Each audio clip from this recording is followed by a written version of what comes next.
Industry propaganda consistently describes activists as extremists who use violence to achieve their ends. Unlike terrorists who deliberately target innocent people, such as in the 2005 London public transit bombings that killed 52 and injured 700, most animal activists engage in legal activities such as leafleting, vegan potlucks, vegetarian advocacy, demonstrations, humane education, boycotts, undercover investigations, and open rescues, in which activists remove animals from dangerous situations while not concealing their identity. Only a very small number of animal activists engage in illegal actions, and many of those illegal actions are not violent at all, but consist of minor legal transgressions and offenses such as trespassing. And even these illegal actions are committed to rescue animals from situations where they will be harmed or killed. Practices that most people would consider praiseworthy. We think it's good to rescue animals from situations where they're going to be harmed. Some activists have damaged property, but this has largely been minor, such as breaking locks or windows to gain entry to rescue animals, or spray painting slogans on walls. An even smaller number of activists have engaged in intimidation,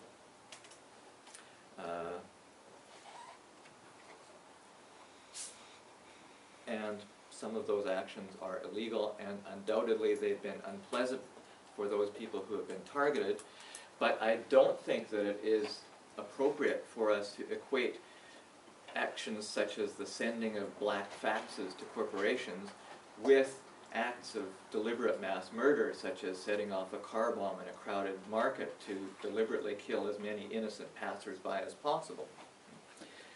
And even if we focus on these illegal actions, we still find little in the way of animal rights terrorism. Unlike Al-Qaeda or white supremacist militias who deliberately kill humans, the Animal Liberation Front guidelines insist that no harm should be done to any animal, human or otherwise, and those guidelines contrast strikingly with the attitudes of actual terrorists, such as Timothy McVeigh, who in 1995 set off a car bomb that destroyed the federal building in Oklahoma City, killing 168 people, including many children, wounding many more. McVeigh dismissed those deaths as collateral damage. A striking contrast with the compassionate attitudes of most animal activists. Yet propagandists from industry consistently use this term terrorism to compare those who act on behalf of animals to those who commit mass murder in order to delegitimize the former. It also helps to legitimize excessive force by the state to crush activism and to divert resources to address the threat. Industry propagandists make outrageous claims about animal activists, unburdened by any need to provide evidence.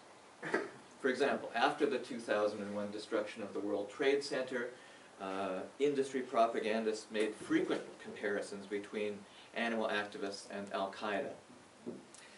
The anti-environmentalist American Policy Center even went so far as to claim that Al-Qaeda and eco-terrorists were working together to destroy America. Of course, no proof of this was ever offered. I understand that there have been recent claims about a terror network active in Austria, but again, this is unsubstantiated by any evidence. It's simply enough to make the assertion, no need to provide any backup for this. So corporate propagandists and their lobbyists push the eco-terrorism label, and they use it to demand stronger laws to specifically protect their own industries.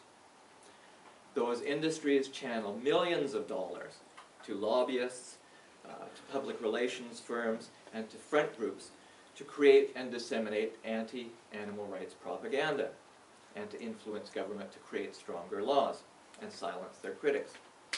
For example, this year the pharmaceutical corporation industry in Washington has spent $135 million already, agribusiness $35 million. One influential corporate front group is the Center for Consumer Freedom.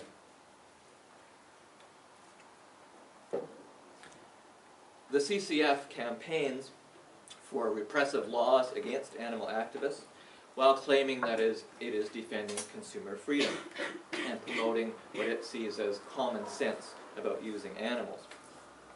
It was established in 1985 by Richard Berman with funding from Philip Morris Tobacco Company, with the objective of uniting the tobacco, food, and alcohol industries against anti-smoking, anti-drinking, anti-meat campaigns that were designed to improve public health. Financial backing now includes all of these same corporations, but also other major corporations in agribusiness and pharmaceuticals, corporations such as Monsanto, and so on. The CCF is a front group for these industries, and it operates propaganda campaigns against their opponents. And it promotes the idea that wealthy animal rights groups are dictating what ordinary people can do and limiting their personal choices. So the CCF manipulates feelings of personal powerlessness and resentment to claim that animal activists are forcing an extremist agenda on ordinary folks. Another corporate front group is the National Animal Interest Alliance. The alliance says that its goal is to promote the welfare of animals, to strengthen the human-animal bond, and safeguard the rights of responsible animal owners. While the alliance claims to advocate for animals, board members come from animal exploitation industries, including circuses, rodeos, the vivisection industry, dog breeders, the racing industry, and agribusiness. The alliance supports the mutilation of animals in practices such as dehorning, debarking of dogs, declawing of cats, tail docking, and it endorses the breeding and raising of animals for food, fiber, and graft, as well as the fur industry. So in short, there's no abuse of animals that the Alliance does not endorse in the name of the human-animal bond and animal welfare and so on. Seemingly for them, animal welfare and animal exploitation are synonymous. The Alliance also maintains what it calls the most complete chronology of animal rights and eco-criminal acts on the internet. Again, no sources are cited for any of these incidents, so some of them may have happened, others could be made up, we don't know. Far from being a record of terrorism, many of the incidents, again, are non-violent ones, and they consist of these minor acts already mentioned, breaking windows or spray painting slogans on walls and so on.